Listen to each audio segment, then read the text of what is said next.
دوست صرف دوست کے مال کا ہی محافظ نہیں، دوست اپنے دوست کے راز کا بھی محافظ ہے۔ لوگ اپنے دوستوں سے دل کی باتیں کرتے ہیں، مسیحا جان کے، محبت والا جان کے، خیر خواہ جان کے۔ اپنی خاص بات لوگ بتا گئے، اس نے تو بڑا خیر خواہ جان کے بات کی تھی، لیکن مزاج تھا غیبت کا، طبیعت تھی چغلی کی، باتیں کرنے کا چسکا تھا، ذائقہ لگا ہوا تھا زبان کو کہانیاں سنانے کا، تو اس نے بڑا اعتماد کر کے بات بتائی اور اس نے آگے سنانی شروع کر دی۔ میرے نبی پاک صلی اللہ علیہ وسلم نے فرمایا مشورہ ایک امانت ہے، اور جب تم سے مشورہ لیا جائے تو دیانتداری سے دیا کرو۔ تمہیں کوئی بندہ اپنے گھر کی ذاتی بات بتا کے تم سے رائے لے رہا ہے، تم اسے نشر کر رہے ہو، آگے بیان کر رہے ہو۔ کبھی اپنے دوستوں کا راز ادھر ادھر نہ کریں، پوری طرح اس پر پابند رہیں، امین بنے۔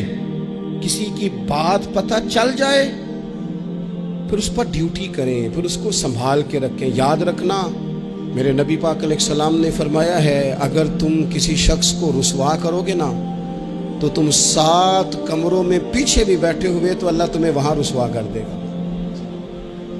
کبھی یہ کام نہ کریں، کبھی نہ ڈسکس کریں ان چیزوں کو۔ اور دوستوں کی باتیں بیان کرنا یہ تو بہت بڑی خیانت ہے، یہ تو بددیانتی ہے۔ حضرت انس بن مالک رضی اللہ تعالیٰ عنہ کہتے ہیں مجھے نبی پاک صلی اللہ علیہ وسلم نے کسی کام سے بھیجا تو حضور نے فرمایا کام کارا کسی سے بات نہ کرنا۔ کہتے میں وہ کام کر کے حضور کو بات بتا کے واپس گھر گیا تو میری والدہ نے پوچھا کہاں گئے تھے؟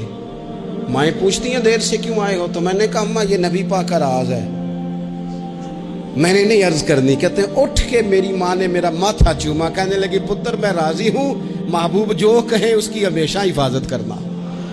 کبھی بھی دوستوں کا راز، رشتہ داروں کی بات خدا را کبھی نہ۔ پرانے لوگ بڑا ڈرتے تھے اللہ تعالیٰ سے، بڑا ڈرتے تھے بڑے بڑے خیر خواہ لوگوں سے۔ جب ہم اپنے دوستوں کی، میں ایک جگہ پہ بیٹھا تھا تو 2-3 دوست اور بھی تھے، وہ اٹھ کے چلے گئے تو سنگی میرے ساتھ بڑی ان کی غیبتیں کرنے لگ گیا، تو میں غور سے سن رہا تھا۔ مجھے کہنے لگا آپ پریشان ہیں کسی بات سے؟ میں نے کہا پریشان تو اس لیے ہوں کہ وہ تو چلے گئے، تو نے ان کی بات چھیڑ دی ہے، تو میں اب ڈر رہا ہوں کہ میں جاؤں گا تو پیچھے میرا کیا حال کرے گا۔ مجھے تو خوف آ رہا ہے تجھ سے، پتہ نہیں تو کیا اشر کرے گا، کسی کو کیا کیا بتائے گا۔ تو خوفناک منظر ہے، اس لیے کہ اگر تو کسی کی بات آ کے کر رہا ہے تو تیرے سے امید ہے 100% کہ تو ہمیں معافی نہیں دے گا، کہ تیرا یہ لہجہ ہے، یہ تیرا انداز ہے، تو کرتا ہی اسی طرح ہے۔ تو بعض اوقات چلیں اللہ تعالیٰ نے دل کسی کا بدلنا ہوتا ہے۔ وہ میرے دوست وہیں شرمندہ ہو گئے، کہنے لگے آپ نے بڑی اچھی توجہ دلائی، آج کے بعد اس طرح نہیں کروں گا۔